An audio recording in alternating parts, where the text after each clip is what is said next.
அதோ போகுது.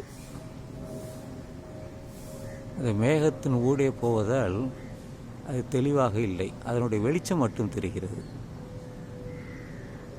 இது விடியற்காலை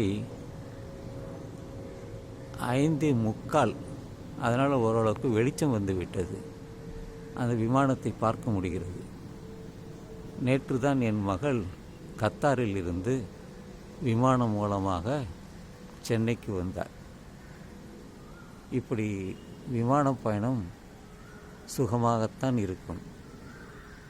சாப்பாடு கொடுப்பார்கள், விதவிதமான ட்ரிங்க்ஸ் தருவார்கள், சில விமான பயணத்தில் மதுவும் தருவார்கள். சில நேரத்தில் திருடும் நடந்து போகும். இப்படியெல்லாம் பல விஷயங்கள் இருக்கிறது.